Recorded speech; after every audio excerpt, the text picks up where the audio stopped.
गणपते नमः। ओम गणपते नमः। ओम गणपते नमः। ओम गणपते नमः। ओम गणपते युवराज सुबोध। नमः। युवराज चलिए, आपके पिता असुर महाराज ने आपको बुलाया है।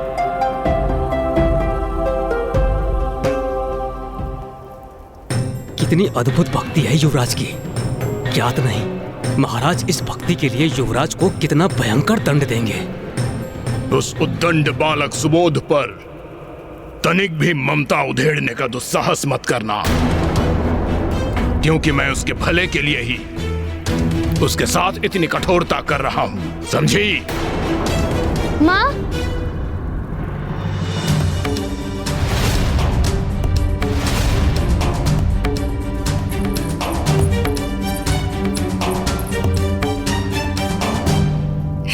पुत्र,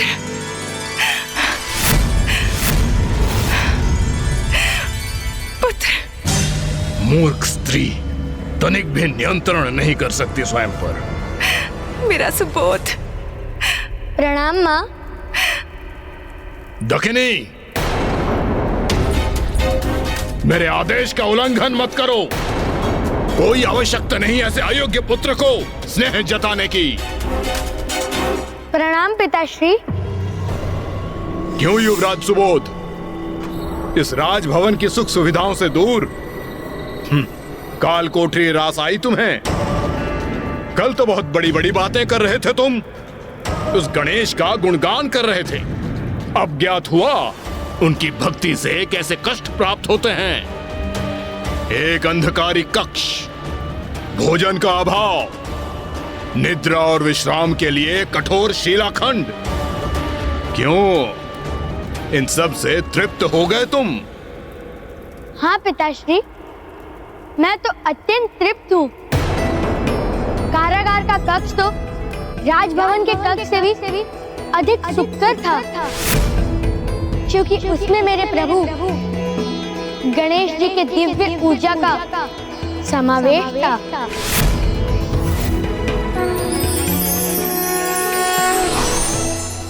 और निद्रा, उसका तो मैंने पूर्ण आनंद लिया, क्योंकि माँ के आंचल से उचित स्थान, विश्राम और निद्रा के लिए तो हो ही नहीं सकता। और जब मुझे वो प्राप्त हुआ तो निद्रा का तो सुख प्राप्त होना ही था। और माँ ने मुझे भूखा कहाँ रहने दिया। उन्होंने मुझे अपने हाथों से स्वादिष्ट भोजन खिलाया।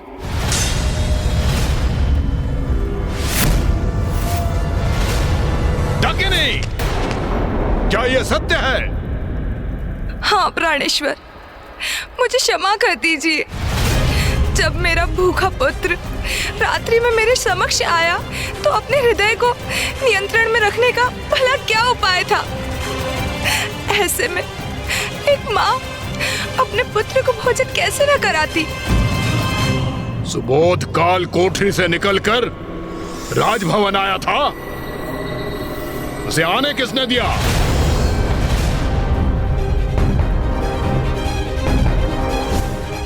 पुत्र सुबोध। माँ, किंतु माँ, मैं कहाँ आया था आपके समक्ष? वो तो आप स्वयं आई थी काल कोठरी में, मुझे भोजन कराकर निद्रा कराने। नहीं नहीं, ये कैसे संभव है? कल रात्रि सुबोध मेरे कक्ष में आया था। सर्वप्रथम उसने मुझे भोजन कराया और फिर मैंने उसे। हाँ, ऐसा ही तो हुआ था। शांत हो जाओ, मुझे मूर्ख बना रहे हो तुम दोनों। यह कैसी बेतुकी बात है? सुबोध काल कोठरी में था तो राजभवन के कक्ष में कैसे पहुंचा? एक ही समय पर दो स्थानों पर कैसे हो सकता है ये? अभी ज्ञात हो जाएगा क्या सत्य है और क्या मिथ्या। हे द्वारपाल, क्या तुमने कल रात्रि सुबोध को कारावास से बाहर आने की अनुमति दी थी? नहीं महाराज, यह असंभव है। युवराज कहीं नहीं गए थे। मैं संपूर्ण रात्रि बड़ी चौकसी से द्वार की रक्षा कर रहा था और महारानी भी नहीं गई थी कारावास में। यदि कोई कहीं गया ही नहीं था तो फिर ये ऐसा क्यों कह रहे हैं? कैसा भ्रम है ये? आप अभी तक नहीं समझे पिताश्री, ये सब मेरे प्रभु गणेश जी की ही लीला है।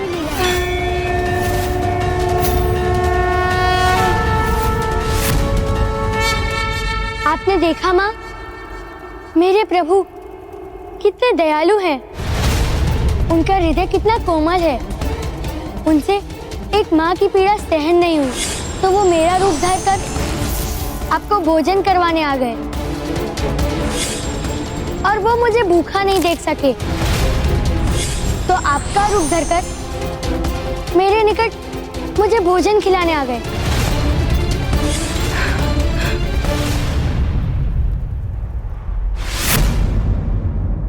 महाराज ये सत्य है, कल संपूर्ण रात्रि युवराज गणेश जी की आकृति बनाकर उनकी पूजा करते रहे। युवराज, मेरे शत्रु उस गणेश की पूजा करते रहे और तुमने उसे होने दिया। द्रोही!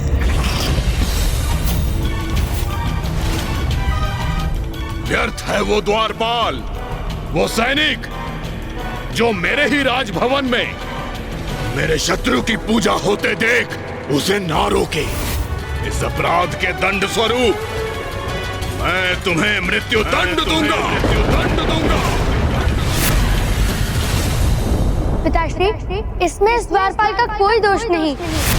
इन्होंने आपके प्रति कोई अपराध नहीं किया। यदि आप मृत्युदंड देना चाहते हैं तो मैं प्रस्तुत हूँ। आप मेरा अंत कर दीजिए। नहीं पुत्र, नहीं।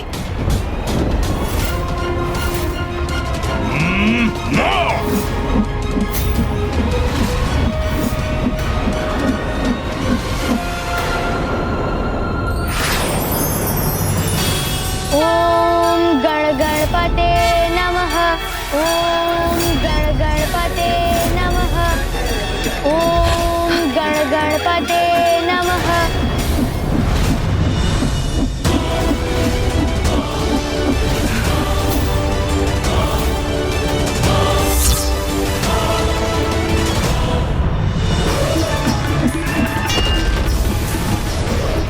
अरे, ये खड्ग मेरी ओर ही लौट कर आ रहा है।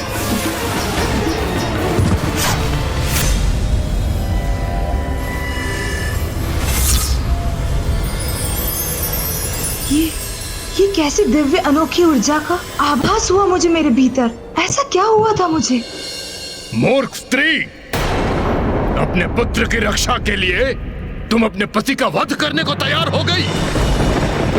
क्षमा करे प्राणेश्वर, अचानक किसी शक्ति का प्रभाव पड़ा मेरे ऊपर, जैसे तीव्र प्रकाश अचानक मेरे भीतर प्रविष्ट हुआ। मुझे क्षमा करे प्राणेश्वर, मेरा आशय ये नहीं था कि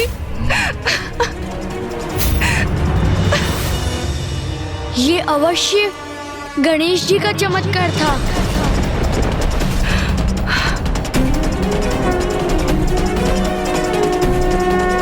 ओम गण गणपते नमः। ओम गण गणपते नमः। ओम गण गणपते नमः। बस बस, बहुत सह चुका इस बालक की उद्दंडता और शत्रु प्रेम। इन विद्रोहपूर्ण शब्दों को इसके मुख से निकलने से रोकने हेतु स्वयं अपने हाथों से इसके कंठ को मसल कर रख दूंगा।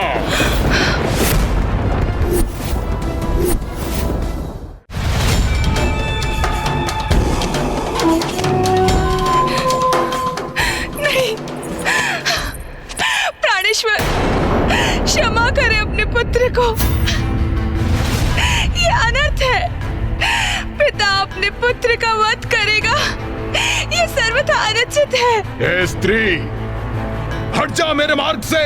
प्राणेश्वर, वो मात्र एक बालक है, आपकी पूजा करता है वो। ये पितृद्रोही मेरी नहीं, मेरे परम शत्रु गणेश का पुजारी है। मुझे एक अवसर दीजिए प्राणेश्वर, मैं उसे समझाऊंगी। मैं उसकी माँ हूँ, वो मेरी बात अवश्य मानेगा। क्षमा कर दीजिए, उसे दंड मत दीजिए प्राणेश्वर, मत दीजिए।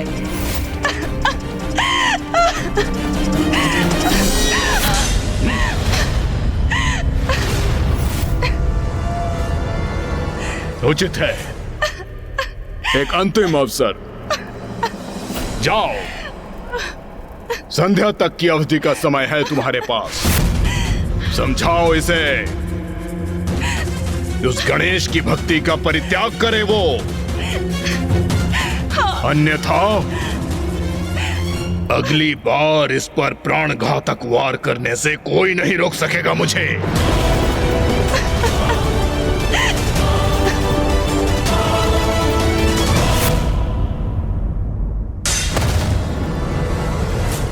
मेरे पुत्र, मेरे लाल, मेरा सुबोध,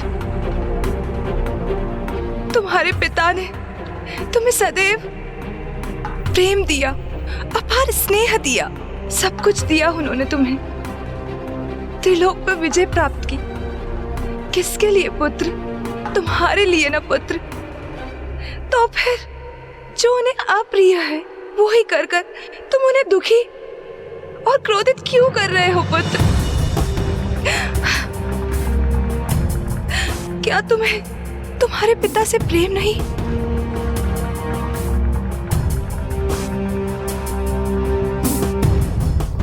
माँ, पिताश्री से मुझे अत्यधिक प्रेम है माँ, इसीलिए तो उन्हें गणेश जी के शरण में आने के लिए आग्रह कर रहा हूँ। पुत्र सुबोध, गणेश तुम्हारे पिता के शत्रु हैं। वो तुम्हारे आराध्य कैसे हो सकते हैं? परित्याग कर दो गणेश के नाम का। जिसे इतने सौभाग्य से पाया, उसका परित्याग कैसे कर दूं? आज तक मैं सब कुछ अनुचित करता रहा और आपने मुझे बढ़ावा दिया। आज जब मैं उचित कर रहा हूँ तो आप मुझे पद से भ्रमित करने का प्रयास कर रही हैं। ऐसा क्यों माँ? मैं गणेश जी के नाम का परित्याग कैसे कर दूं? ये कैसे संभव है? वो मुखी क्या जो गणेश जी के नाम का उच्चारण न करे? वो हाथी क्या जो गणेश जी को पुष्प न न्योछावर करे, भजन में करताल न करे? वो कान ही क्या जो गणेश जी के नाम का शुभ श्रवण न करे? और वो नेत्र ही क्या जो गणेश जी के दर्शन के लिए आस न रखे? ये कैसी विडंबना है। एक और मेरे पति, मेरे प्राणेश्वर हैं जो गणेश जी से अथाह घृणा करते हैं, और दूसरी ओर मेरा पुत्र है जिसका कण कण गणेश के प्रेम और भक्ति के रस में ही डूबा हुआ है। मैं क्या करूं? क्या करूं मैं? माँ, बस एक बार आप मेरी दृष्टि से देखिए। गणेश जी तो सर्वत्र है।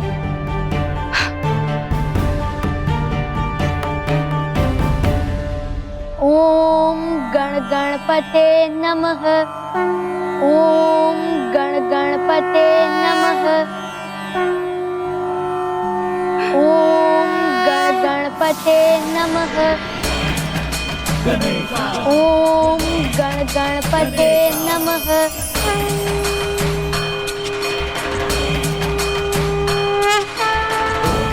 ओम गण गणपते नमः। ओम गण गणपते नमः। ओम गण गणपते नमः।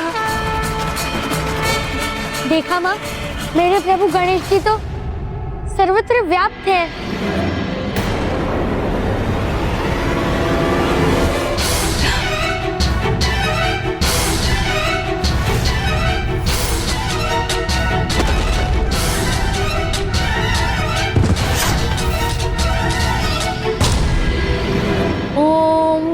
गणपते नमः।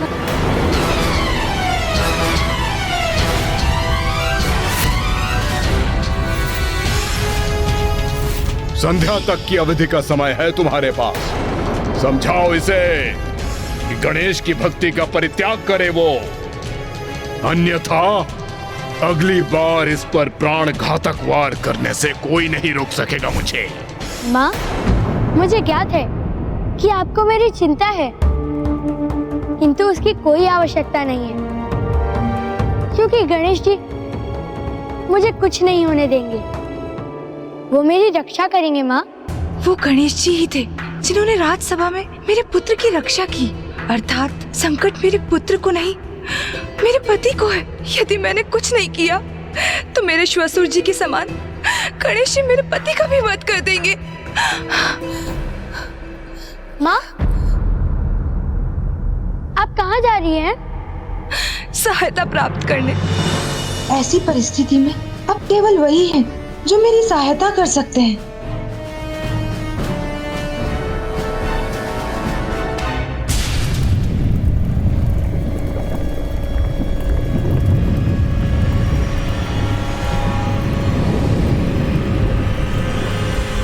भ्राता अर्नलासुर! भ्राता अर्नलासुर! भ्राता अर्नलासुर!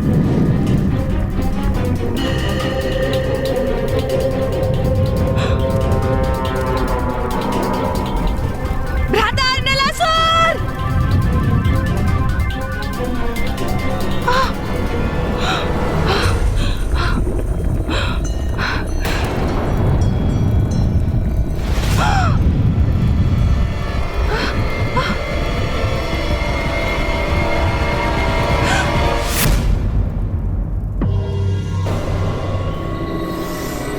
ओम गण गणपते नमः।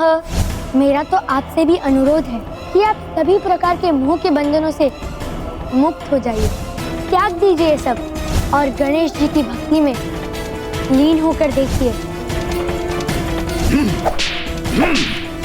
महाराज, क्या है? आपकी मूर्ति का निर्माण पूर्ण हो गया है। मूर्तिकारों की प्रार्थना है कि आप एक बार आकर अपना मूर्ति स्वरूप देख लें। कुछ तो शुभ समाचार पड़ा मेरे कानों में।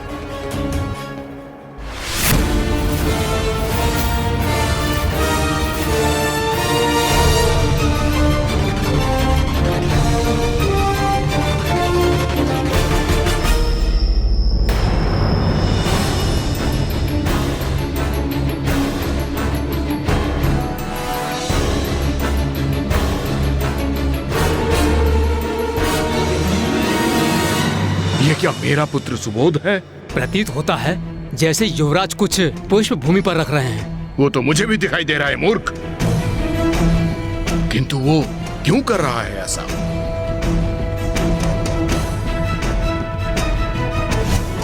मुझे एक अवसर दीजिए प्राणेश्वर, मैं उसे समझाऊंगी। मैं उसकी माँ हूँ, वो मेरी बात अवश्य मानेगा। प्रतीत होता है सुबुद्धि आ गई मेरे पुत्र को।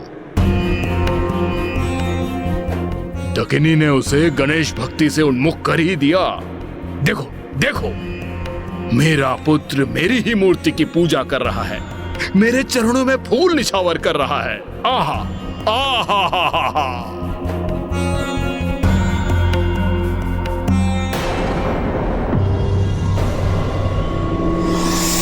किंतु ये मिट्टी से क्या कर रहा है सुबोध? महाराज, ये पूजा की कोई विशेष पद्धति होगी। हाँ हाँ अवश्य, विशेष पूजा ही होगी। थोड़ा निकट जाकर देखता हूं। अब जब मेरा पुत्र मेरी ही पूजा कर रहा है, अंततः मेरी वो मूर्ख पत्नी कुछ अच्छा करने में सफल हो गई।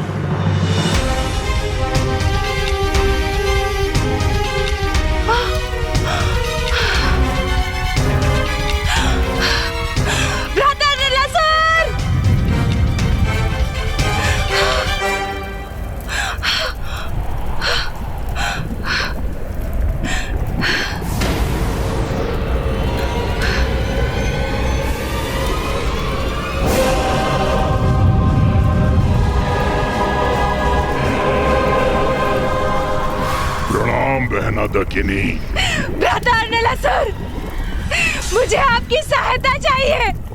क्या हुआ बहना? कैसी चिंता सता रही है तुम्हें? मेरा पुत्र सुबोध, वो गणेश के मायावी प्रभाव में है। वो गणेश की भक्ति में इतना लीन है कि उसको उसके सिवाय कुछ दिखाई नहीं देता। प्राणेश्वर, महाराज ज्ञानारी के उस गणेश को सुबोध की बुद्धि से निकालने के समस्त प्रयास व्यर्थ गए हैं। और भ्राता, वो गणेश अत्यंत शक्तिशाली है। उसने बार बार मेरे पुत्र की रक्षा की है। मैंने स्वयं गणेश का चमत्कार अनुभव किया है। मैं साक्षी बनी हूँ उसकी। भ्राता, आपको मेरी सहायता करनी होगी। मुझे भय है कि वो गणेश मेरे पति को क्षति पहुंचा देगा। आप चिंतित ना हो बहना, मुझे प्रसन्नता है कि आपने अपने विवेक का सदुपयोग कर मेरे पास आने का निर्णय लिया। अब आप निश्चिंत होकर घर जाओ। आप जब भी मेरा स्मरण करेंगी, मैं आपकी सहायता के लिए उस एक क्षण उपस्थित हो जाऊंगा। धन्यवाद भ्राता। पुत्र सुबोध, मुझे ये देखकर अपार प्रसन्नता है कि तुम मेरी मूर्ति की पूजा कर रहे हो।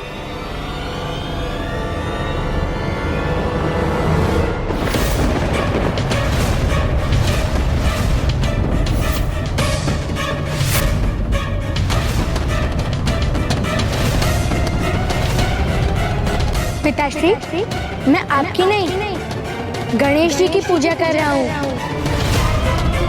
मैंने गणेश जी की पार्थिव मूर्ति को गढ़ा है। क्यों, क्या तुमने ऐसा? पिताश्री, आपकी यह विशालकाय मूर्ति आपके विशाल अहंकार और सर्वव्यापी माया का ही तो स्वरूप है। इसके निर्माण में बहुत सारी सामग्री भी व्यर्थ हुई है, किंतु पिताश्री, मैंने बस कुछ ही सामग्री का सदुपयोग किया है, क्योंकि ये छोटे श्री विग्रह सत्य का अर्थात परमात्मा का स्वरूप है, जिनमें सभी को समाहित होना ही होता है। वो परमात्मा स्वयं गणेश जी है। क्या तुम मेरी मूर्ति को मिथ्या माया पुकारने का दुस्साहस कर रहे हो? मैंने तो सोचा कि तुम सुधर गए, किंतु अब तो तुम्हारी बुद्धि बिल्कुल नष्ट हो चुकी है। पिताश्री, ये कोई साधारण मूर्ति नहीं है, ये तो स्वयं गणेश जी हैं। बस, बहुत हुआ। गणेश जी हैं। फेंको इस मूर्ति को, अन्यथा मैं स्वयं उठाकर इसे फेंक दूंगा।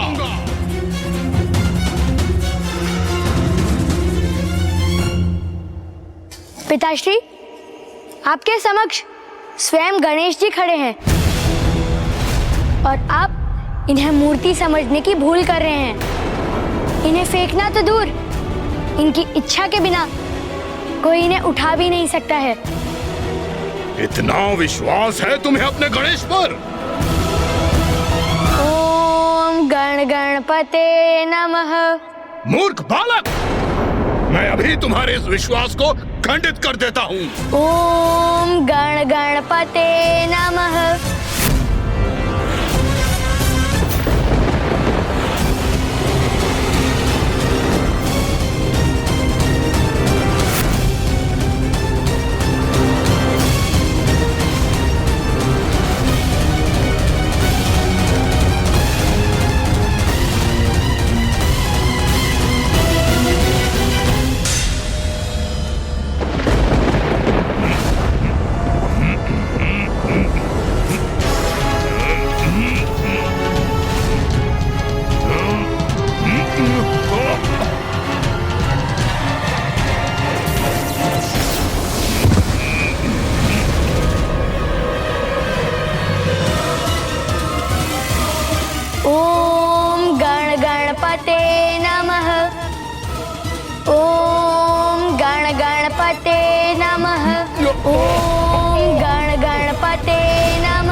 ये अवश्य कोई मायावी मूर्ति है।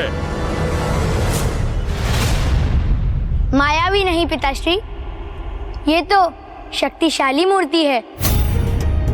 अब आपका परिचय गणेश जी की शक्ति से तो हो गया, किंतु क्या आपको ज्ञात है कि आप गणेश जी की मूर्ति को क्यों नहीं उठा सके?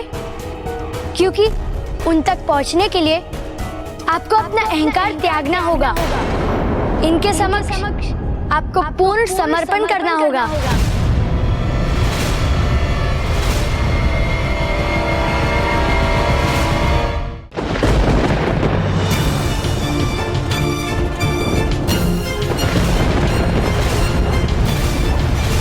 बड़े से बड़ा अहंकारी भी भक्ति के शक्ति से रचित इस मूर्ति को नहीं हटा सकता, किंतु भक्ति की शक्ति से अहंकार की प्रतीक आपकी इस विशालकाय मूर्ति को तो मैं एक उंगली से ही गिरा सकता हूँ।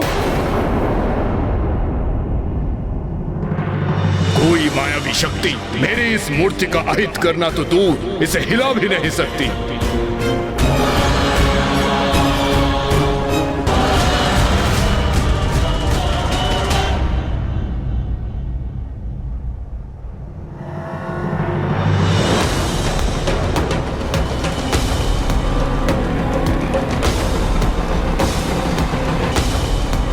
क्यों, क्या हुआ सुबोध? मेरी मूर्ति को नीचे गिराना तो दूर, हिला भी नहीं पाए तुम तो।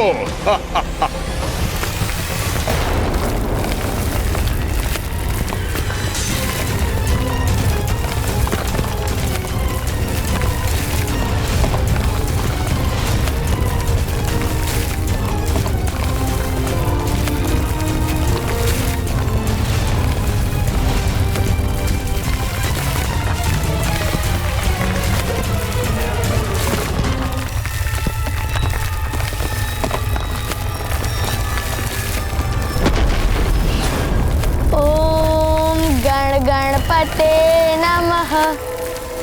ओम गणपते नमः।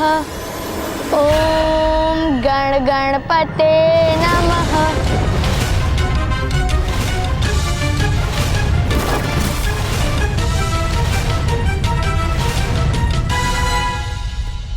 ओम गणपते नमः। गणेश गणेश गणेश, बहुत सुन चुका मैं। इतना विश्वास कहां से उपजा है तुम में? मैं तुम्हारा पिता हूं तो क्या? इस उद्दंडता के लिए मैं तुम्हें दंडित नहीं करूंगा। पिताश्री, मेरे विश्वास का आधार तो गणेश जी के प्रति मेरी भक्ति है। वो मेरी रक्षा अवश्य करेंगे, इसीलिए मुझे विश्वास है कि कोई मुझे स्पर्श भी नहीं कर सकेगा। मूर्ख बालक, उसने मुझे सताने के लिए माध्यम बनाया है तुम्हें। अगर इतना ही शक्तिशाली है तो मेरे समक्ष क्यों नहीं आता? वो कहां है? वो कहां है गणेश? मेरे राज्य में राजद्रोह का एकमात्र परिणाम है मृत्यु, मृत्यु, मृत्यु। गणेश का तो मैं वध करूंगा ही, तो उसके पूर्व मैं तुम्हारा वध करूंगा।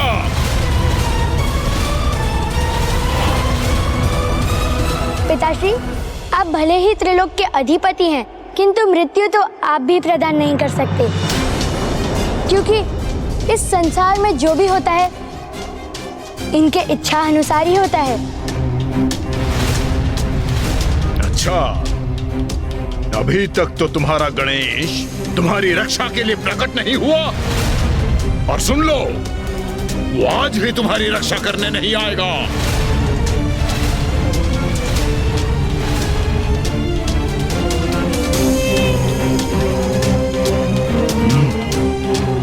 गणेश जी अवश्य आएंगे पिताश्री।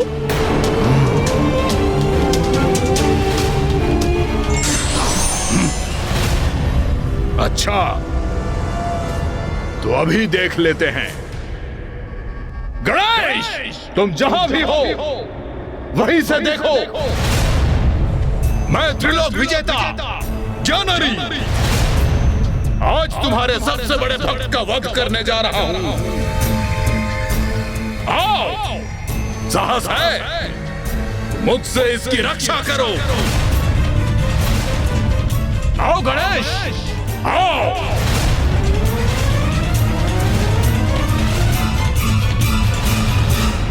पिताश्री, वो तो सृष्टि के कण कण में है, आप में है, मेरे भीतर है, प्रत्येक निर्जीव वस्तु में भी है। उन्हीं से ही तो सृष्टि की रचना हुई है। तुम अपना विवेक खो बैठे हो सुबोध। अपने नेत्र खोलो और देखो क्या दिखाई देता है। मैं त्रिलोक विजेता, मैं ही सत्य हूँ, मैं ही ईश्वर, और अब मैं तुम्हारा अंत करने वाला हूँ। ओम गण गणपते नमः, ओम गण गणपते नमः। बस, बहुत हुई है माया। अब इस माया और इसके कारण दोनों का अंत करूंगा मैं। ओम गण गणपते नमः, ओम गण गणपते नमः।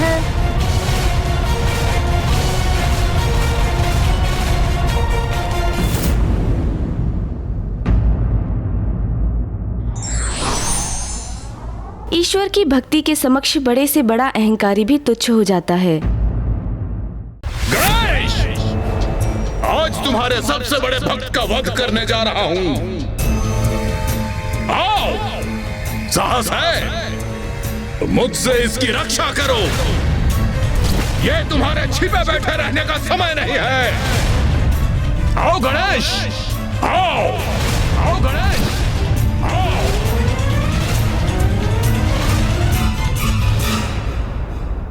पिताश्री, वो तो सृष्टि के कण कण में है, आप में है, मेरे भीतर है, प्रत्येक वस्तु में भी है। उन्हीं से ही तो सृष्टि की रचना हुई है। तुम अपना विवेक खो बैठे हो सुबोध।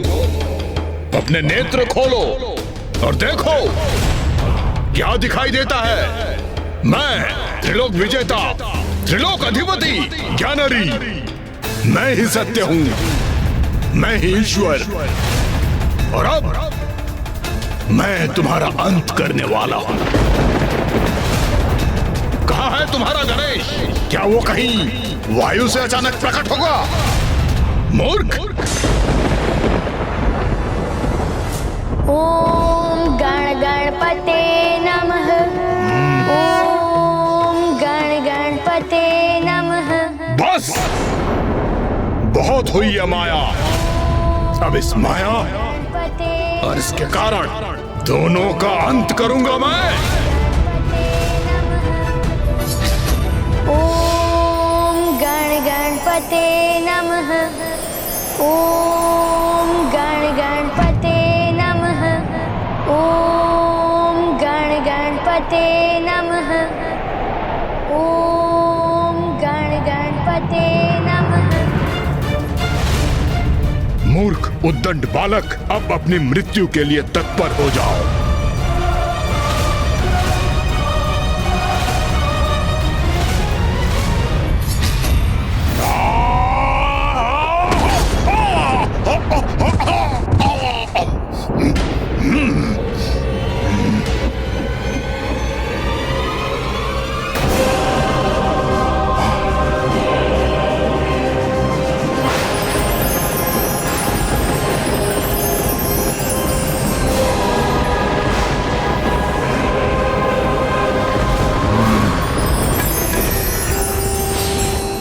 ये क्या हो रहा है? ये अंकुश कैसा?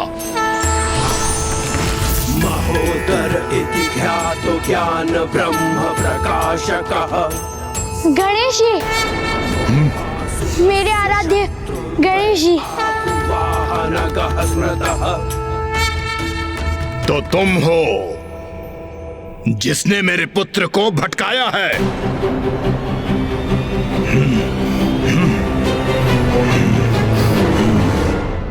और अब मुझे अपना मिथ्या पाठ सिखाने आए हो?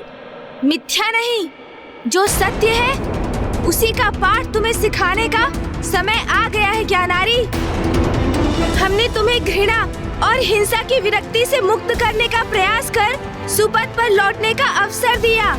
हम चाहते थे कि देवताओं और असुरों के मध्य शत्रुता समाप्त हो। तुम्हें तुम्हारे पुत्र ने कितना समझाया ज्ञानारी, तो तुम्हारे नेत्र तो प्रतिशोध के आवरण से ढके हुए हैं। वो सत्य कहाँ देख सकेंगे?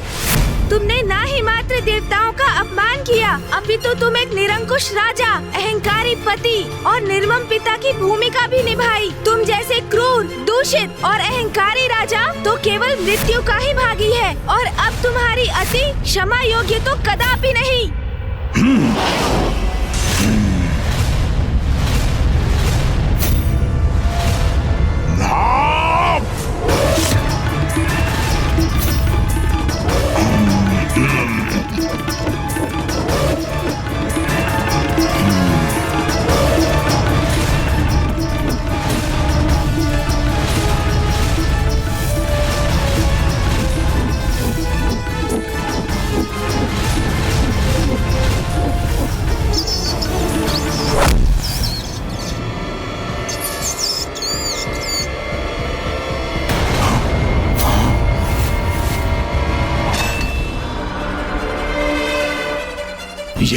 ये कैसे संभव है?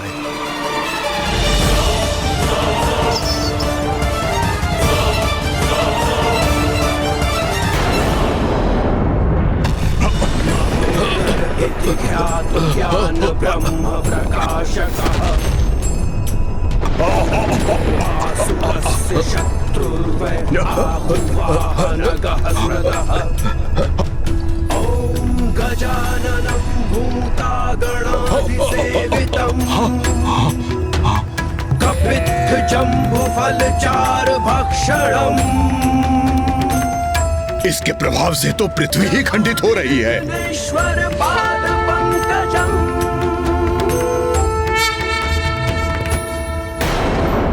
तुम्हारे कृत्यों का यही उचित दंड है।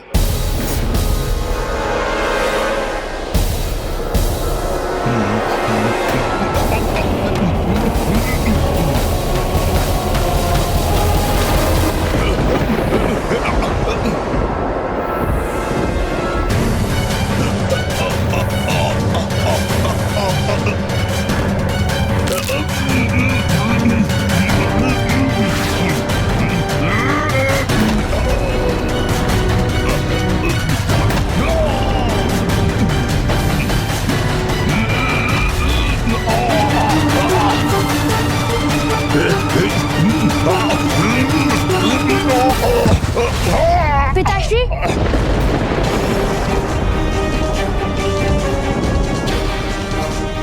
मेरे पिता का अंत हुआ, इसका बहुत दुख है मुझे, किंतु उन्होंने मेरी एक ना सुनी, अन्यथा वो जीवित ही होते।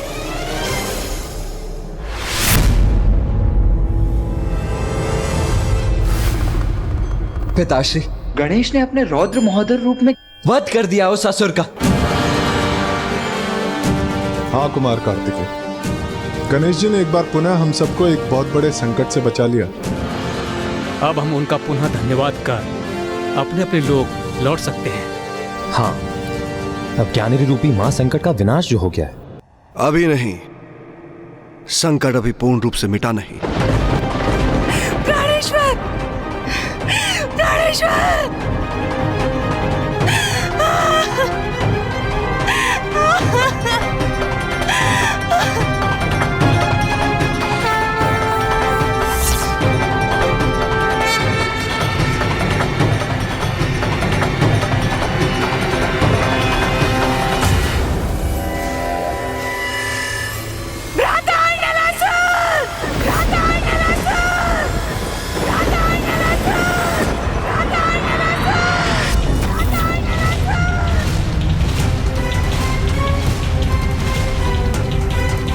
पिताश्री, ये देवी दकिनी किसे पुकार रही हैं? कौन है ये अर्नलासुर?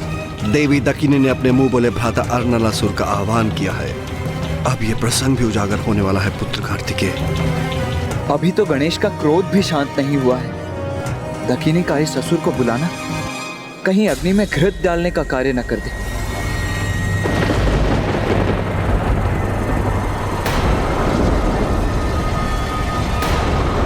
कौन है? किसका आगमन हुआ है यहाँ?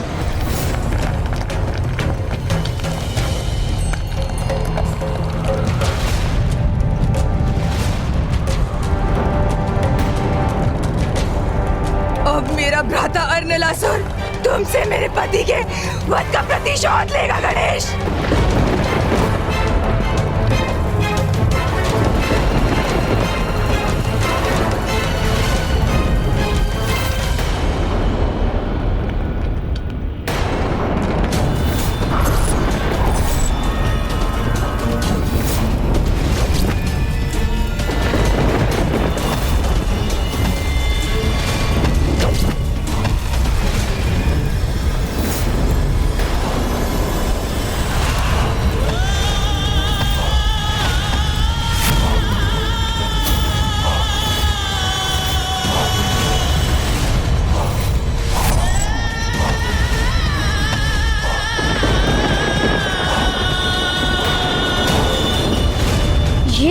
ये क्या कर दिया माँ ने? मामा अर्नलासुर को बुलाने का अनर्थ कर दिया।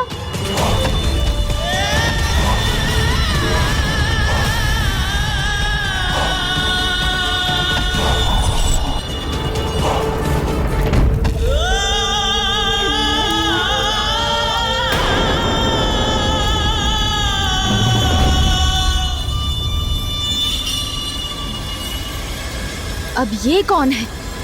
भ्राता अर्नलासुर, मैंने कहा था ना, ये गणेश मेरे पति के लिए संकट बन सकता है। मेरा वो संदेश सत्य निकला भ्राता। देखिए कितनी निर्ममता से मेरे प्राणेश्वर का वध कर दिया इस गणेश ने। देखिए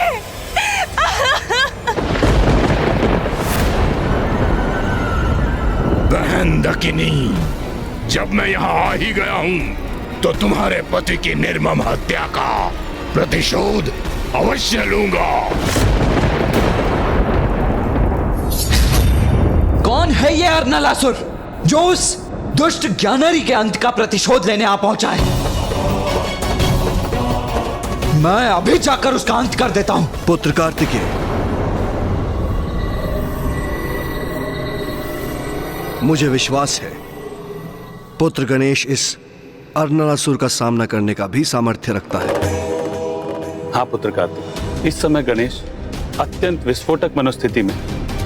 अब यदि तुमने भी अपने क्रोध पर नियंत्रण खो दिया तो अनर्थ हो जाए। शांत रखो अपने क्रोध पर। माँ, ये कैसा अनर्थ कर दिया माँ? पुत्र सुबोध, मैं जो कर रही हूँ उसमें तुम्हारा कोई भी हस्तक्षेप स्वीकार नहीं करूंगी मैं। मेरी बहन ने मुझे पहले ही सूचित कर दिया था कि कैसे तुमने अपनी माया से मेरे भांजे को अपने माया जाल में फंसाया है। गणेश, मायावी तो तुम हो, ये तो मुझे ज्ञात हो गया था, किंतु तुम तो हत्यारे भी निकले। हत्यारे! तुमने मेरी बहन को विधवा बनाया है। मेरे भांजे सुबोध के सर से उसके पिता का संरक्षण छीना है। इसके लिए मैं तुम्हें उचित दंड दूंगा। मृत्यु दंड, मृत्यु दंड।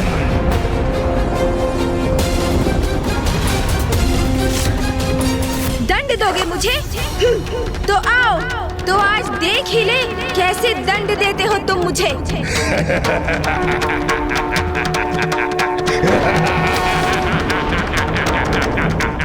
गणेश, प्रतीत होता है तुम्हें मेरे सामर्थ्य का अनुमान नहीं है।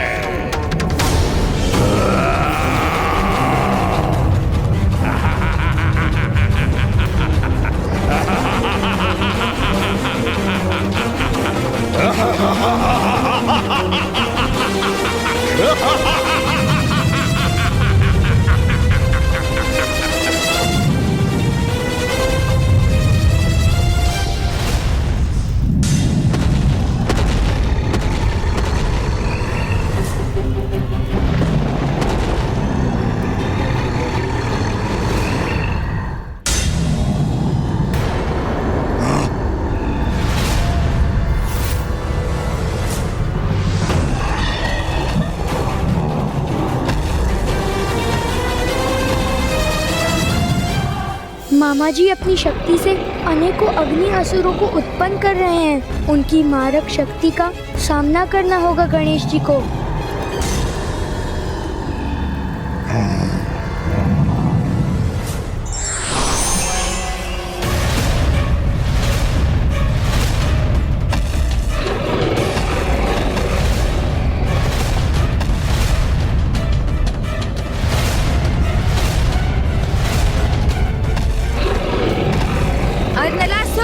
दुष्ट चाहे कितनी भी शक्ति उत्पन्न कर ले, किंतु मैं सदा उसका अंत करता ही हूँ।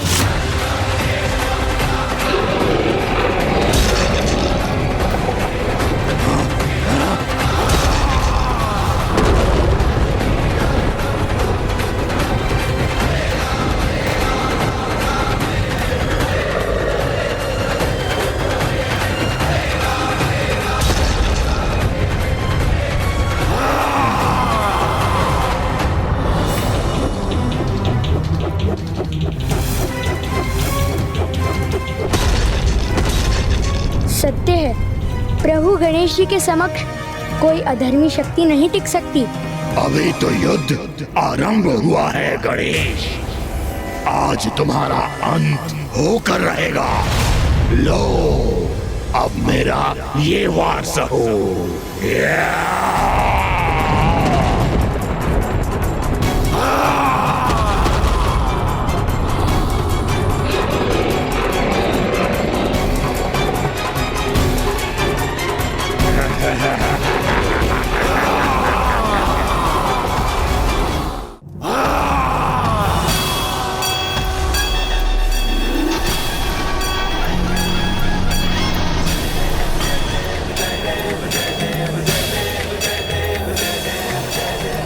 आश्चर्य, इसकी श्वास में ही इतनी अपार शक्ति है।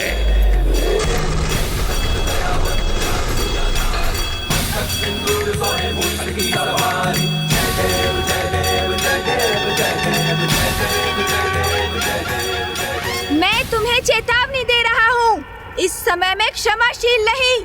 तुम्हारे अपराध क्षमा नहीं करूँगा मैं। इसीलिए वही भूल मत दोहराओ जो ज्ञानारी ने की थी। अभी भी समय है, जाओ, सुरक्षित लौट जाओ यहाँ से, अन्यथा परिणाम तुम जानते हो अर्नलासुर।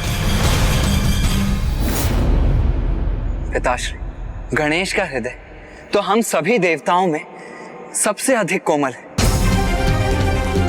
वो तो सबसे अधिक क्षमाशील, फिर उसके भीतर ये क्रोध कैसे उत्पन्न हुआ? पुत्र कार्तिकेय, गणेश अपने क्रोधावेश में इतना अत्यधिक इसलिए बहा है क्योंकि ज्ञानरी ने उसके प्रिय भक्त सुबोध को क्षति पहुंचाने की चेष्टा की है। गणेश का यह उग्र रूप उसी का परिणाम है।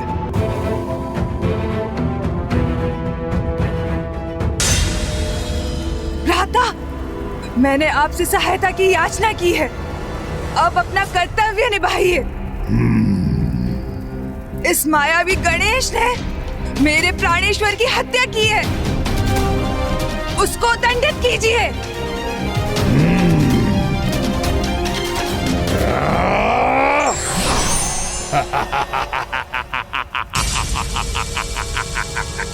मैं यहाँ लौटने नहीं, तुम्हारा अंत करने आया हूँ गणेश।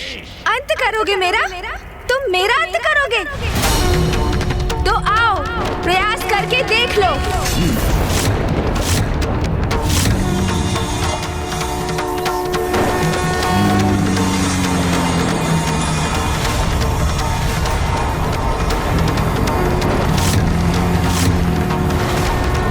हाँ, यही उचित है भ्राता, अंत कर दीजिए इसका।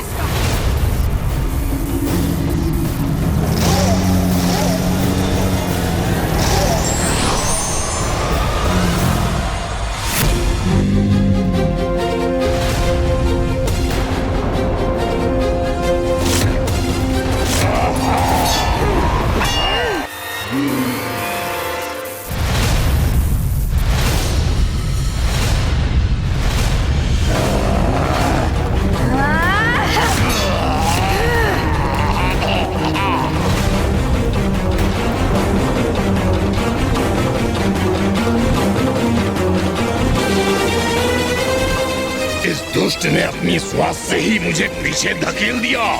हाँ गणेश, आज कुछ भी हो जाए तेरा वध अवश्य होगा।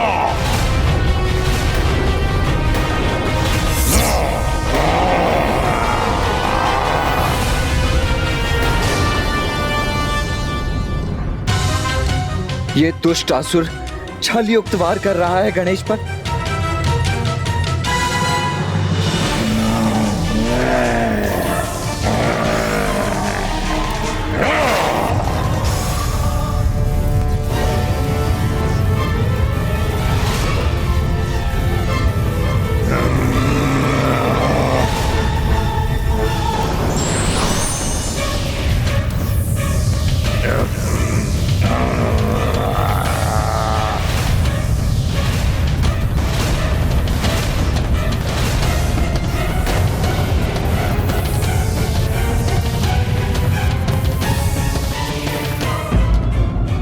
देने से पूर्व ईश्वर सभी को सत्य मार्ग पर लौटने का अवसर देते हैं, किंतु ये व्यक्ति पर निर्भर करता है कि वो सत्य मार्ग पर लौटता है या दंड का भागी बनता है।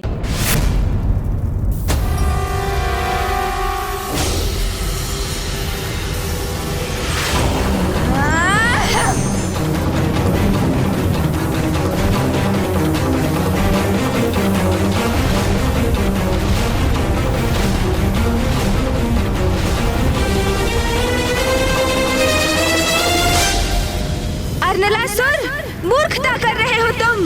कदाचित तुम्हें ज्ञात नहीं, तुम्हारी कोई भी शक्ति मुझे परास्त नहीं कर सकती।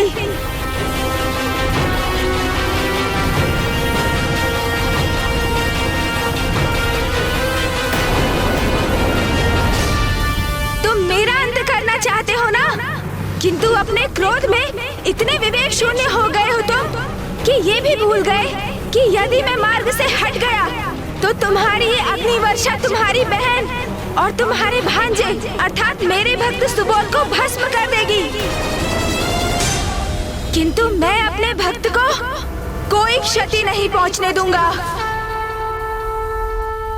देखा माँ, मेरे प्रभु गणेश जी कितने दयालु हैं।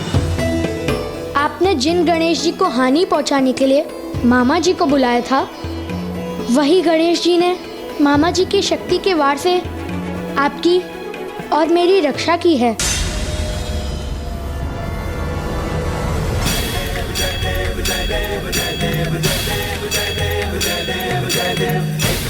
उचित तो कह रहा है ये बालक कि मेरे इस प्रहार से बहन दकिनी और सुबोध हताहत हो सकते हैं, किंतु मैं उसके भय और चिंता से इसे नहीं छोड़ सकता। इसे मैं मृत्यु देकर ही रहूंगा। इस युद्ध में तुम्हारे साथ किसी का भी अंत हो जाए तो कोई चिंता नहीं। यदि मेरी बहन और भांजे की भी मृत्यु होती है तो हो जाने दो। अपने प्रतिशोध को पूरा करने के लिए और तुम्हारा वध करने के लिए मुझे यदि ऐसी कोई परिस्थिति का सामना करना पड़े तो मैं करूंगा। नहीं अर्नलासुर, मेरे रहते ऐसा कदापि नहीं होगा। आज यदि यहाँ किसी की मृत्यु होगी तो वो मात्र और मात्र तुम हो। मैंने भ्राता अर्नलासुर को सहायता के लिए बुलाया था, किंतु ये तो अपने क्रोध के आवेश में इतने अंधे हो चुके हैं कि इन्हें अब हमारे जीवन की भी चिंता नहीं रही। हमारा ही जीवन दांव पर लगाने पर तुले हैं ये।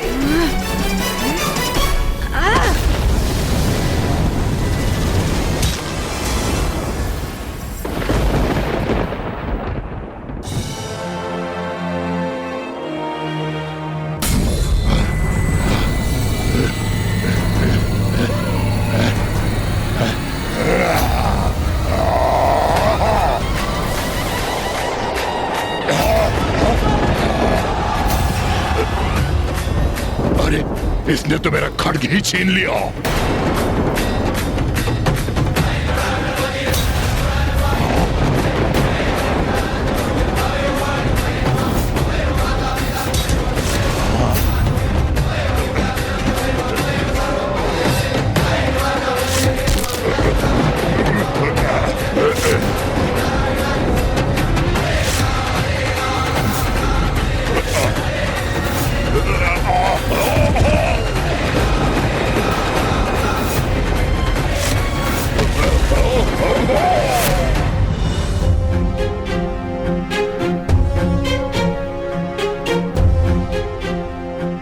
कदाचित शीघ्र गणेश जी इस दुष्ट का भी अंत करेंगे।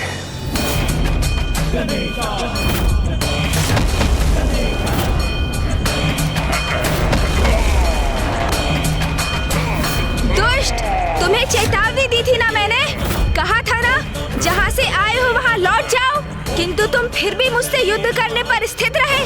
तो ये लो, अब भुगतो उसका परिणाम।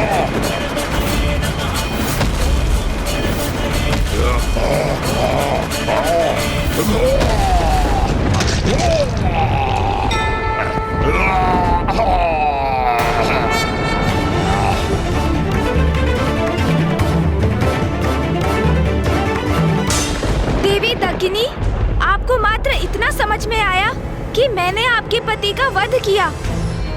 माता, मैंने असुरों और देवताओं के मध्य की शत्रुता को समाप्त करने की पहल की थी, किंतु पापी ज्ञानारी के वध के पश्चात प्रतिशोध की अग्नि में जलती हुई आगामी युद्ध के लिए आपने अरनलासुर को भी आमंत्रित कर लिया, किंतु आपने अपने इस कृत्य से घृणा, हिंसा, मतभेद और प्रतिशोध को और भी बढ़ावा दे दिया। माता, किंतु ये नहीं समझ सकी आप कि यदि मैंने ज्ञानारी का अंत नहीं किया होता तो वो आपके पुत्र और मेरे परम भक्त सुबोध का अंत अवश्य करता। गणेश जी, मुझसे बहुत बड़ी भूल हो गई है, मुझे क्षमा कीजिए।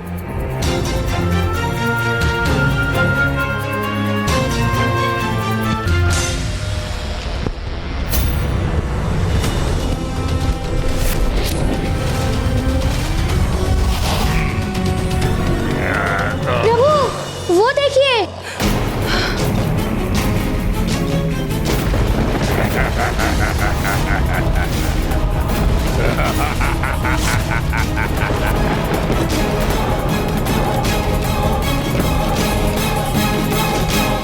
ये कैसे संभव है? गणेश ने तो अरनलासुर का अंत कर दिया था, फिर वो पुनः कैसे जीवित हो रहा है? पिताश्री, कृपा करके मुझे बताइए कि कौन है ये अरनलासुर और क्या है इसका रहस्य? पुत्र कार्तिकेय, अरनलासुर कोई साधारण असुर नहीं है, वो स्वयं यमराज का पुत्र है।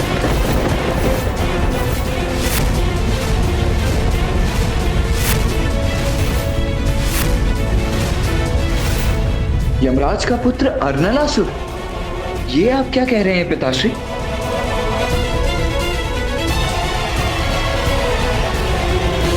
एक बार यमलोक में एक बड़ा उत्सव हुआ। वहां यमराज एक नर्तकी के सौंदर्य से अभिभूत होकर उस पर मोहित हो गए और उन्होंने उस नर्तकी का आलिंगन कर लिया। यमराज के इस अनुचित कृत्य के कारण ही अरनलासुर का जन्म हुआ, जिसका अस्तित्व ही अनुचित था, जो दुष्टता से परिपूर्ण था, जिसका शरीर शिलाओं और लावा का बना हुआ था, जिसमें क्रोध और उग्रता का ही समावेश था। यदि अरनलासुर यमराज का पुत्र है तो फिर उसे हम देवताओं की ओर से युद्ध करना चाहिए। हाँ देवराजन, अरनलासुर में बचपन से दुष्टता के चिन्ह थे, जिससे यमराज अत्यंत अप्रसन्न थे, जिसके लिए वो अपने आप को दोषी मानते थे। इसलिए उन्होंने अरनलासुर को तप करने का सुझाव दिया, ये सोचकर कि शायद तप के प्रभाव से वो सुधर जाए, किंतु वो कहां सुधरने वाला था। एक दिन अपने पिता से क्रोधित होकर उसने यमलोक का भी परित्याग कर दिया। असुर गुरु शुक्राचार्य को अरनलासुर में देवताओं को पराजित करने का एक शक्तिशाली अवसर दिखाई दिया, इसीलिए उन्होंने उसको अपना शिष्य बनाया और उसका मार्गदर्शन किया और उसे कठोर तप करने के लिए कहा। तब अरनलासुर ने ब्रह्मदेव की कठोर तपस्या की, जिसके फलस्वरूप ब्रह्मदेव ने उनको एक वरदान दिया। वरदान? कैसा वरदान? अरनलासुर को यह वरदान प्राप्त है कि उसका अंत किसी भी अस्त्र शस्त्र से नहीं होगा। उसका वध करने हेतु उसकी रगों में बहते लावे को शोख कर बाहर निकालना होगा, इसलिए उसकी रगों को लावे से रिक्त करना होगा।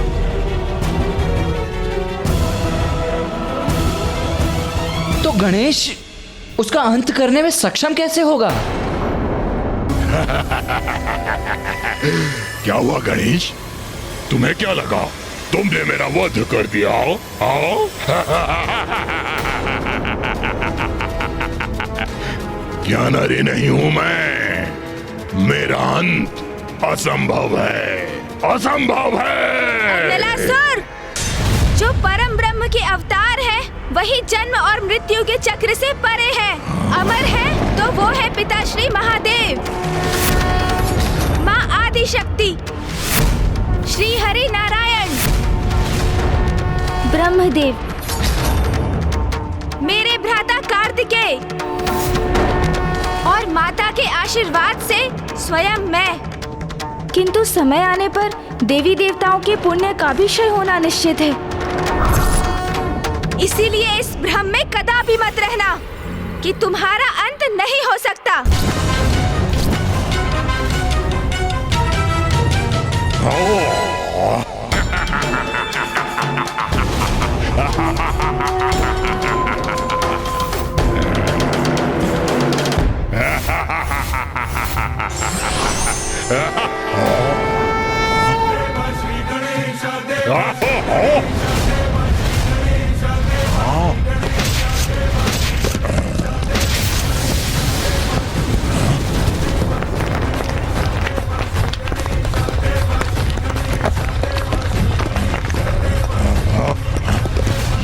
ये क्या? ये तो धरती ही धसती जा रही है।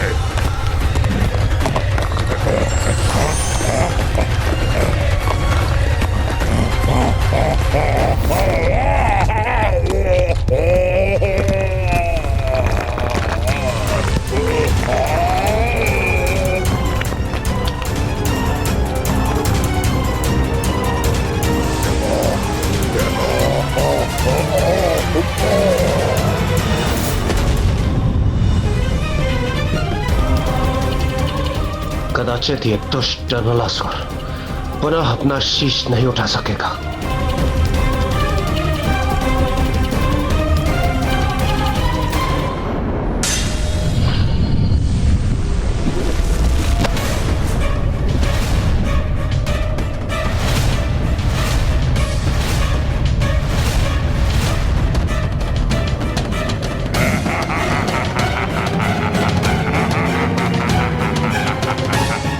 ये क्या? ये तो पुनः प्रकट हो रहे हैं। इस उद्दंड अर्नलासुर का अंत करने का क्या उपाय है?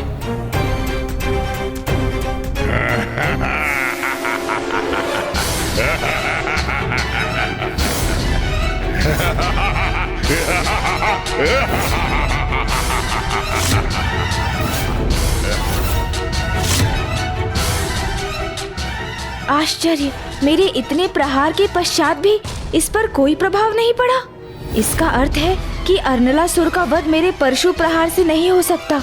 इसके लिए तो मुझे कोई अन्य युक्ति ही सोचनी होगी।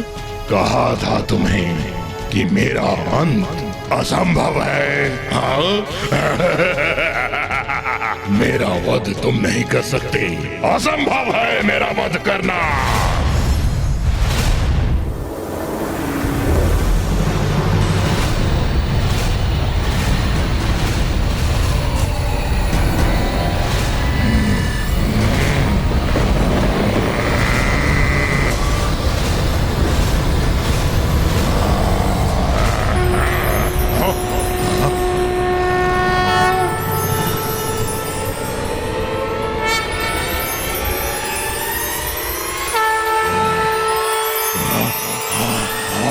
इसने भी अपना आकार बढ़ा लिया।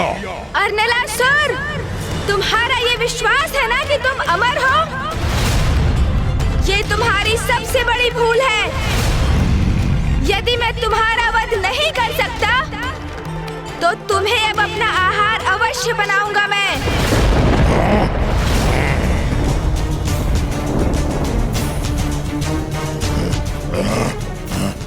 गणेश तो अर्नलासुर को निकलने वाला है। उतना प्रचंड ताप उष्णता से उबलता लावा गणेश के भीतर प्रवेश कर विनाशकारी हो सकता है।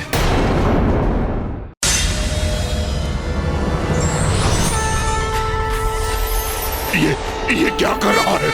अरे अरे, मेरी अग्नि शक्ति तो इसकी सुर में खींचा चला जा रहा है। नहीं, नहीं।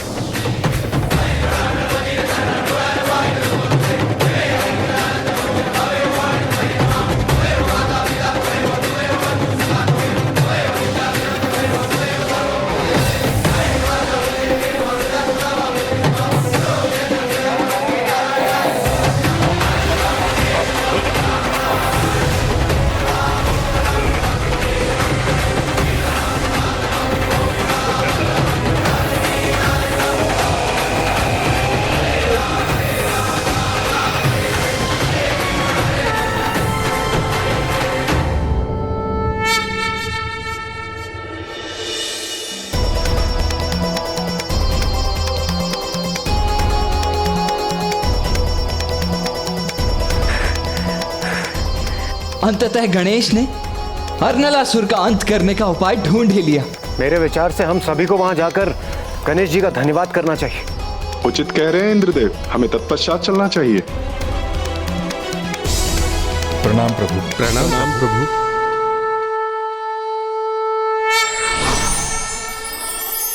गणेश शीघ्र कैलाश लौटे। मैं उसकी विजय के उपलक्ष्य में उसके लिए स्वादिष्ट व्यंजनों का भोग तैयार करूंगी। हाँ देवी पार्वती, पुत्र गणेश इतना बड़ा कार्य कर लौट रहा है। हाँ देवी पार्वती, अब आपको उसके लिए भिन्न भिन्न प्रकार के मोदक बनाने की तैयारी करनी चाहिए।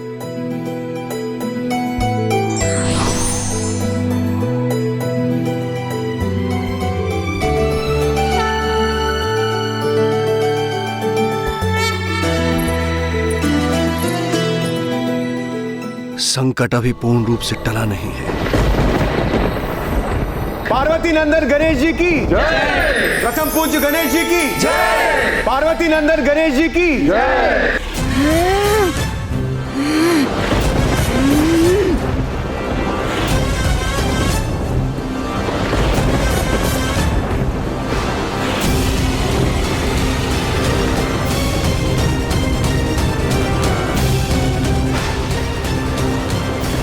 प्रतीत होता है गणेश जी का क्रोध अभी शांत नहीं हुआ।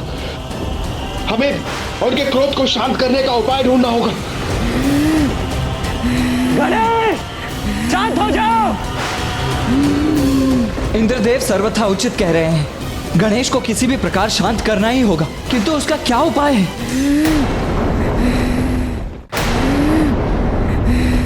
सुबोध। प्रणाम गुरु स्कंद। गणेश जी इतने क्रोधित क्यों हैं? पुत्र सुबोध, तुम गणेश जी के सबसे प्रिय भक्त हो। अब तुम ही उनसे उनके बाल्य रूप में लौटने के लिए निवेदन कर सकते हो। वो तुम्हारा निवेदन अवश्य स्वीकार करेंगे।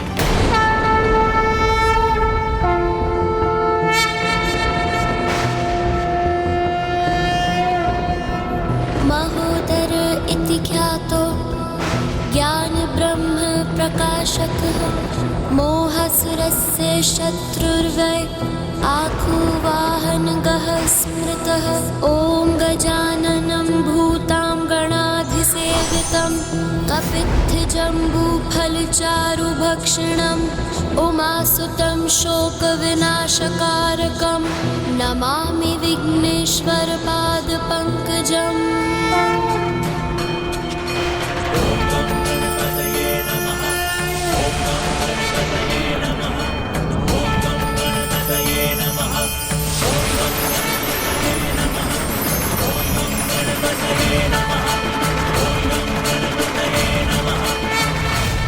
प्रभु गणेश जी, आपने हमारी रक्षा की। आपको कोटि कोटि धन्यवाद। पुत्र सुबोध, तुम मेरे प्रिय भक्त हो। तुम्हारा जीवन समृद्धि से सदा परिपूर्ण रहेगा। ये मेरा आशीष है तुम्हें। कल्याण हो तुम्हारा। गणेश जी, हमारी रक्षा करने के लिए और मेरे पुत्र को संपन्नता का आशीष देने के लिए आपको अनेकों धन्यवाद। अब हमें आज्ञा दीजिए।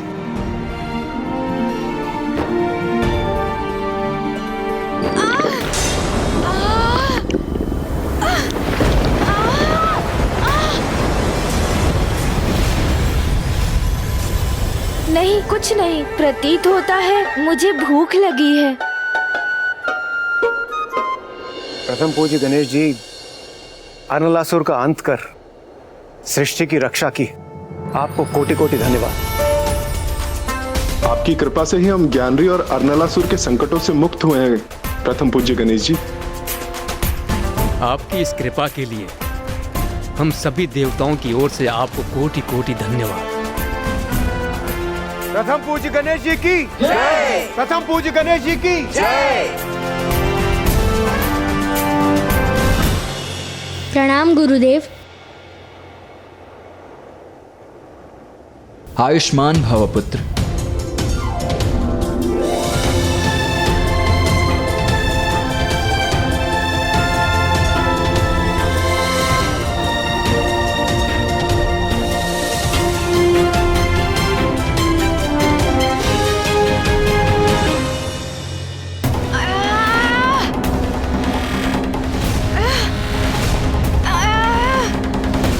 गणेश, क्या हुआ?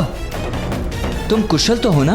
मैं कुशल तो हूँ भैया, किंतु मेरे उदर में कुछ पीड़ा हो रही है।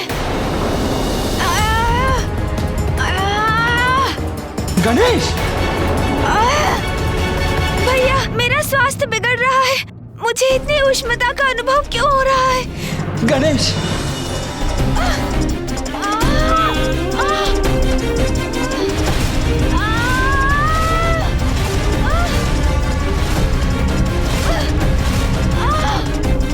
मेरे तन से प्रवाहित होने वाला ये ताप मुझे पीड़ा दे रहा है।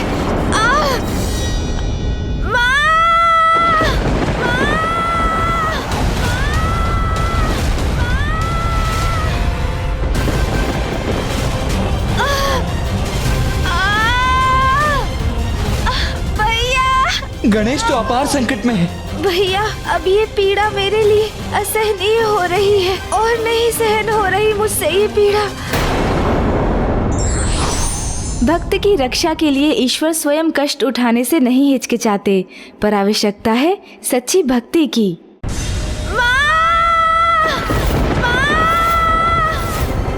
मेरे तन से प्रवाहित होने वाला ये ताप मुझे पीड़ा दे रहा है।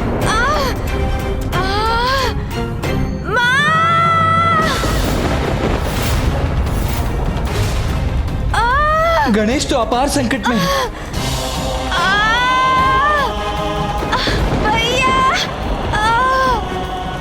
गणेश, ये क्या हुआ है तुम्हें? ज्ञात नहीं भैया, किंतु बहुत तीव्र ताप का अनुभव हो रहा है मुझे, और मेरे उदर में से तो भयंकर ताप उत्पन्न हो रहा है, जैसे मेरे भीतर ज्वालामुखी का लावा अपने ताप की चरम पर हो। कुमार कार्तिकेय, प्रथम पूज्य गणेश जी ने अर्नलासुर को निगला है और उसके शरीर का मूल तत्व लावा ही था, और वो खौलता हुआ लावा प्रथम पूज्य गणेश जी के उदर में अत्यंत ऊर्जा उत्पन्न कर रहा है।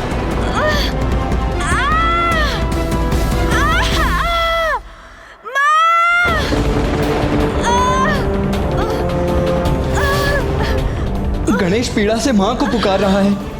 मुझे यथाशीघ्र कैलाश लौटकर माँ को सूचित करना चाहिए।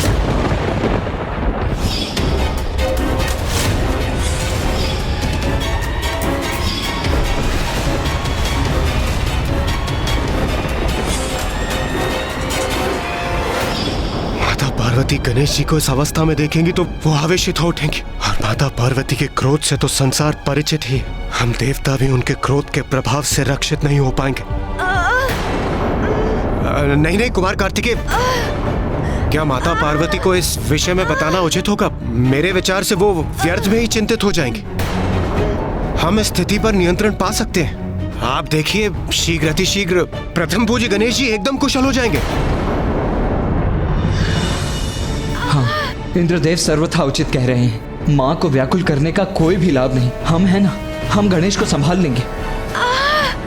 गणेश, तुम तनिक भी चिंता मत करो, हम सभी है ना यहाँ। हम शीघ्र ही कोई उपाय ढूंढ लेंगे तुम्हारे इस ताप को शांत करने का। हाँ कुमार कार्तिकेय, हमें सर्वप्रथम गणेश जी को किसी उचित स्थान पर स्थित करना होगा। वो उस नीम के वृक्ष के नीचे। गणेश जी उस नीम के वृक्ष की छाया में बैठेंगे तो उनके स्वास्थ्य में अवश्य सुधार होगा। हाँ सूर्यदेव, यही सर्वथा उचित रहेगा। आओ गणेश, आओ मेरे साथ।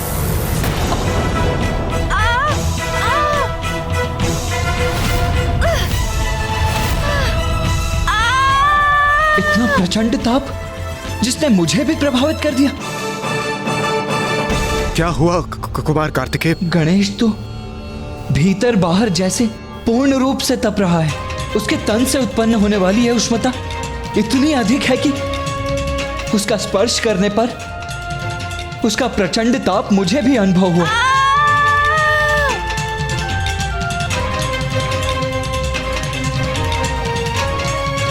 फिर इस ताप को कैसे शांत करेंगे हम? आप सभी मुझे लेकर बहुत चिंतित प्रतीत हो रहे हैं। इतनी चिंता मत कीजिए, मैं शीघ्र स्वस्थ हो जाऊंगा।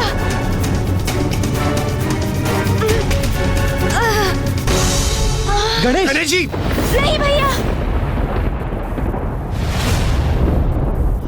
नहीं भैया नहीं, ऐसे तो आपका हाथ भी इस ताप से प्रभावित हो जाएगा। ये प्रचंड ताप तो मेरे लिए भी असहनीय हो रहा है, किंतु मुझे इसे सहन करते हुए अनुज की सहायता करनी ही होगी। इसके अतिरिक्त और कोई अन्य उपाय भी नहीं है। नहीं गणेश, कुछ नहीं होगा मुझे। आओ चलो, मैं तुम्हें उस नीम के वृक्ष के नीचे उसकी छाया में ले चलता हूँ।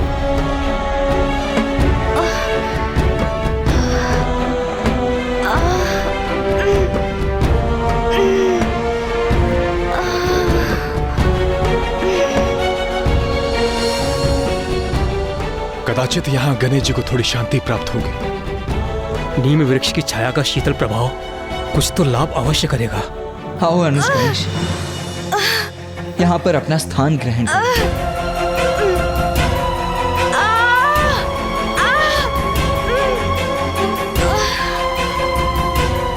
नीम के पेड़ की छाया के प्रभाव से गणेश जी का चित्त अवश्य शांत होगा। गणेश जी, इस पेड़ की छाया में बैठकर क्या आपकी स्थिति में कोई सुधार हुआ है? हाँ, ये नीम वृक्ष की छाया तो अवश्य शीतल है। इसका अर्थ है उपाय कार्य कर रहा है। नीम की शीतल छाया से गणेश भी शीतल हो रहा है।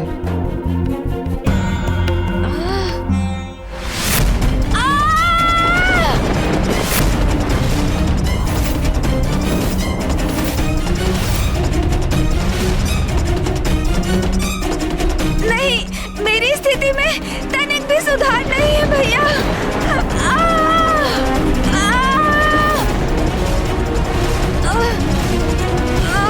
क्या करूं? गणेश को इस कष्ट से मुक्ति कैसे दिलाऊं? तत्काल हमें गणेश के लिए वायु झलना चाहिए। यही उचित उपाय।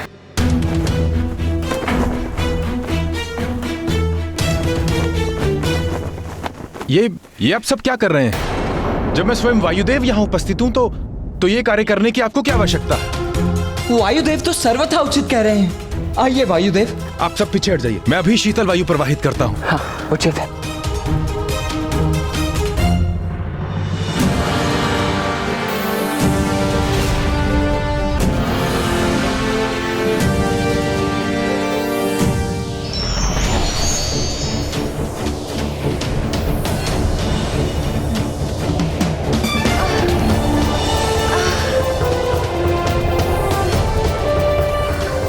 गणेश पर इस शीतल वायु का प्रभाव तो अवश्य होगा।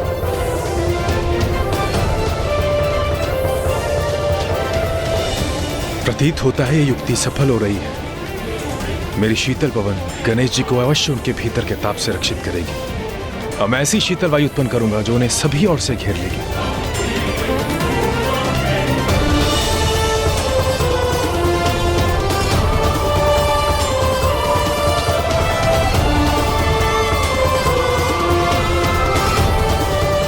अद्भुत वायुदेव, आपकी युक्ति सफल हुई। गणेश, अब कैसा प्रतीत हो रहा है तुम्हें? इस शीतल वातावरण से प्रभावित होकर क्या तुम्हारा ताप कुछ शांत हुआ?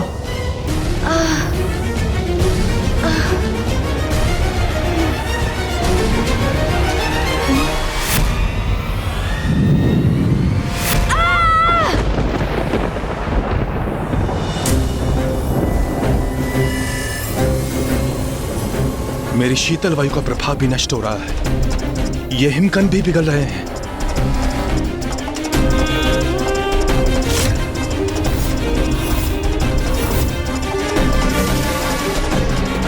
वायुदेव, अपने पवन के प्रवाह को रोक दीजिए। गणेश जी की ऊर्जा आपकी पवन को लू में परिवर्तित कर रही है। कुछ क्षणों के लिए तो उचित लग रहा था भैया, किंतु ये ताप पुनः उभर रहा है। बहुत कष्ट दे रहा है ये ताप मुझे।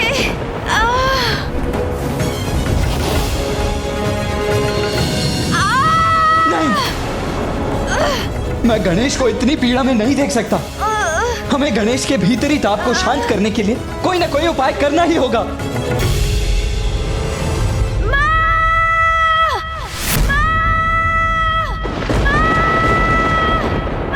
पुत्र गणेश,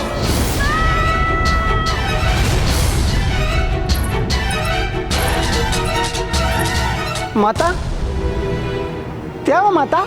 मैंने गणेश का स्वर सुना, जैसे वो लौट आया हो। ऐसा आभास हुआ मुझे जैसे उसने मुझे पुकारा हो। किंतु मैंने तो तुझे ही सुना। माता अवध्य दमयंती प्रतीक्षा में अधील हो रही हैं।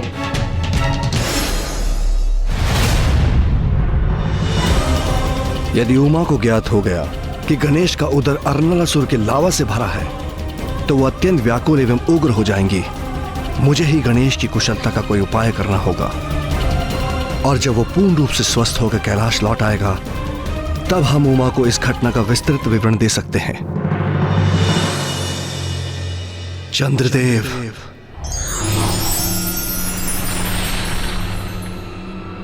प्रणाम महादेव। क्या आपको कोई चिंता सता रही है प्रभु?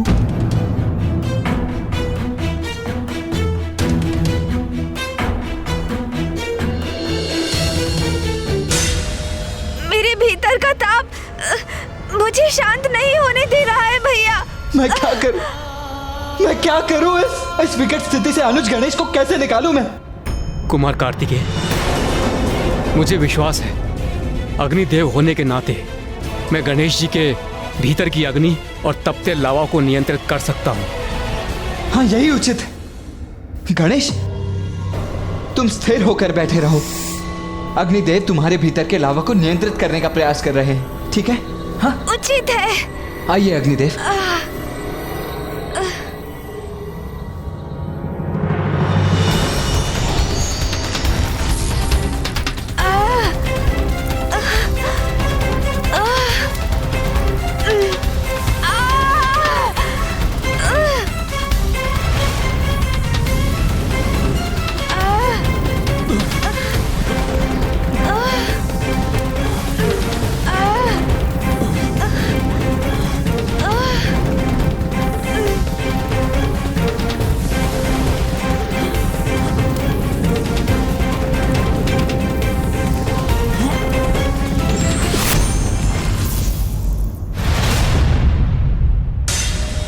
क्या हुआ अग्निदेव?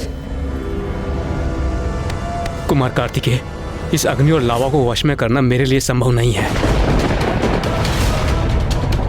क्योंकि इसमें कोई अप्राकृतिक आसुरी अग्नि है।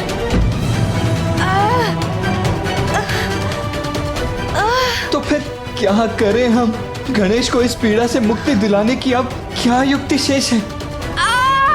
नहीं, चंद्रदेव, आप यहाँ? प्रणाम गणेश जी। कुमार कार्तिकेय, मैं यहाँ आपकी सहायता के लिए आया हूँ। मैं अपनी शीतलता गणेश जी पर उड़े लूंगा तो कदाचित उनके भीतर का तापमान नियंत्रित हो जाएगा। हाँ,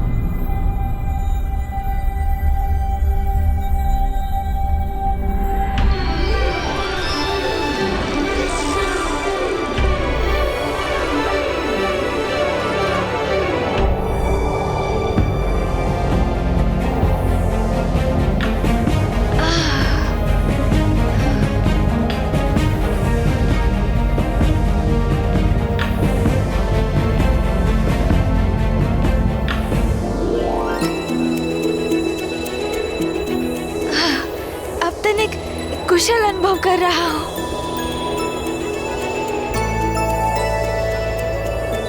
महादेव का सुझाव उचित था। मेरा शीतल प्रकाश सफल हो रहा है। गणेश जी पर उसके प्रभाव का आभास हो रहा है।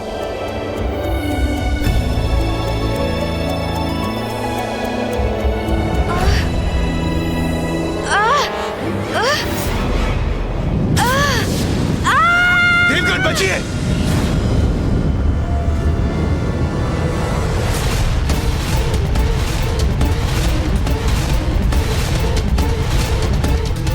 मुझे क्षमा कर दीजिए चंद्रदेव।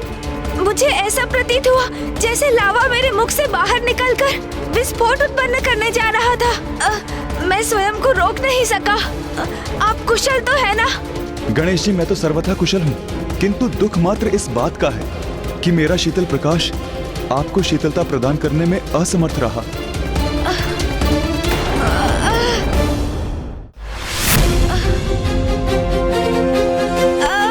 क्या करूं? कैसे सहायता करूं अपने अनुज की, ताकि वो इस असहनीय पीड़ा से मुक्ति पा सके? यदि हम कुछ नहीं कर पा रहे हैं तो क्या अब हमें माँ को इस स्थिति से अवगत कराना होगा?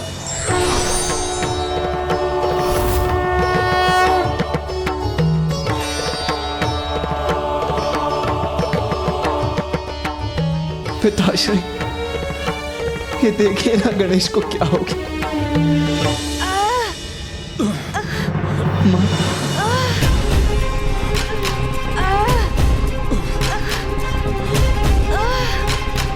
पिताश्री, आप अकेले ही आए हैं? माँ नहीं आई आपके साथ? पुत्र कार्तिकेय, मैंने अभी तक उमा को इस परिस्थिति से अवगत नहीं कराया है।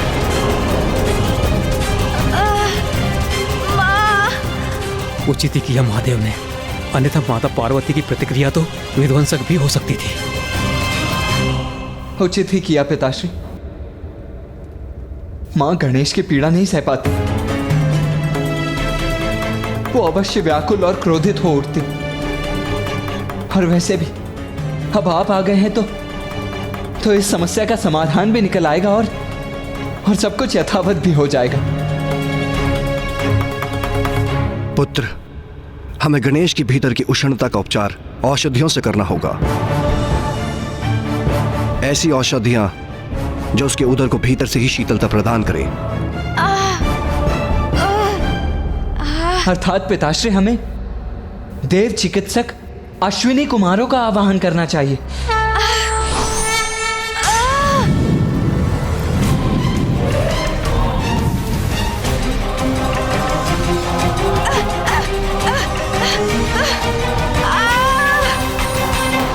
गणेश की पीड़ा बढ़ती जा रही है, उसका कोई उपचार सुझाइए। महादेव, हम अश्विनी कुमार शल्य चिकित्सक हैं। गणेश जी की ये अवस्था देखकर हम शैल्य प्रक्रिया से इनके भीतर का लावा बाहर निकाल दें।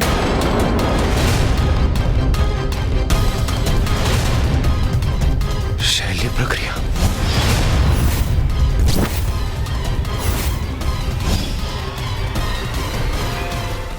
मैं शैल्य चिकित्सा कदापि नहीं करवाऊंगा। महादेव, हमें शल्य चिकित्सा का परित्याग कर धनवंतरी जी का आवाहन करना चाहिए। उन्हें औषधियों का ज्ञान है। वो अवश्य कोई ना कोई ऐसी औषधि बताएंगे जिससे गणेश का उदर शांत और स्थिर हो जाए। हाँ मामा जी, धनवंतरी जी की औषधि ही उपयुक्त होगी। उसी से मेरी अवस्था में सुधार होगा।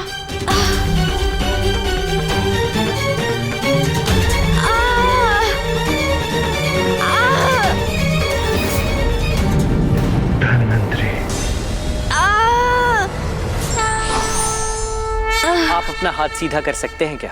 हाँ, अवश्य।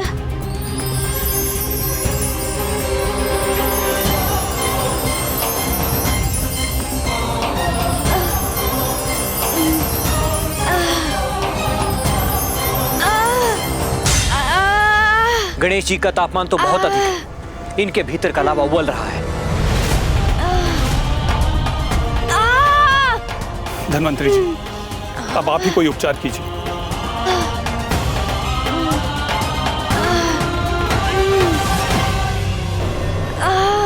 गणेश जी, ये चंदन है। इस चंदन का लेप अपने उदर पर लगाइए। इससे आपको अवश्य शांति प्राप्त होगी।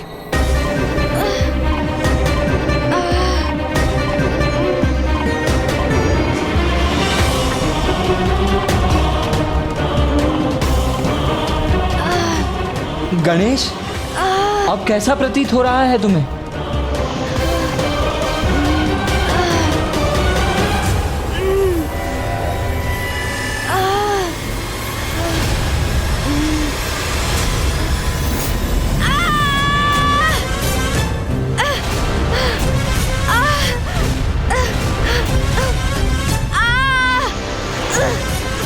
गणेश जी के उदर के ताप ने तो चंदन को भी सुखा दिया। पर कोई बात नहीं, मैं कोई अन्य उपचार करता हूँ। शीघ्रता कीजिए, अब ये पीड़ा मुझसे सहन नहीं हो रही है।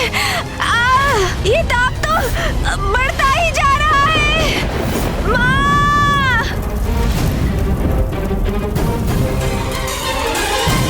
माँ!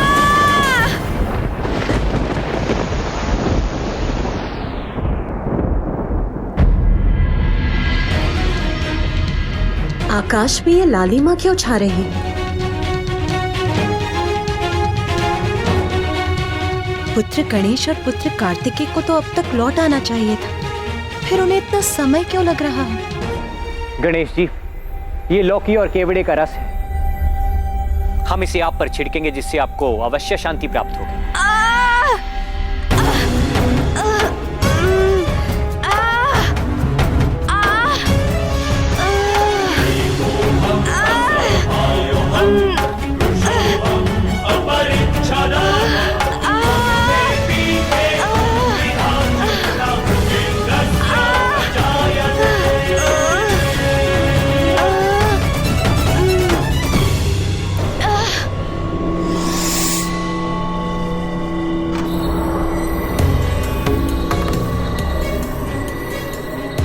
अचानक वातावरण में इतना प्रचंड ताप क्यों उत्पन्न हो रहा है?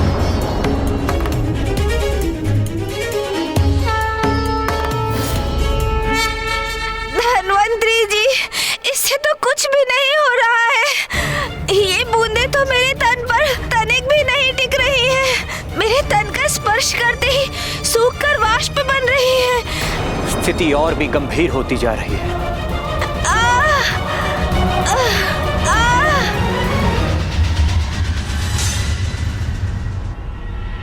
स्वामी, स्वामी भी अपने ध्यान स्थल पर नहीं है। कहाँ गए वो? पुत्र गणेश और पुत्र कार्तिकेय भी अभी तक नहीं लौटे। मुझे एक विचित्र चिंता का आभास हो रहा है। और अब स्वामी भी यहाँ नहीं है। आज के पूर्व जब भी गणेश पर संकट छाया है, मुझे ऐसी ही व्यग्रता का आभास हुआ है। इस बार मैं अपने आभास को पूर्ण गंभीरता से लूंगी।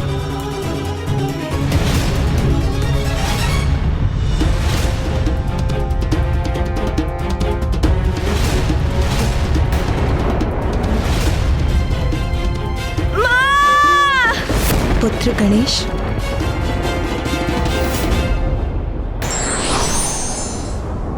ईश्वर अपनी लीला के माध्यम से हमें ये संदेश देते हैं कि जीवन में कुछ सरल और सहज नहीं,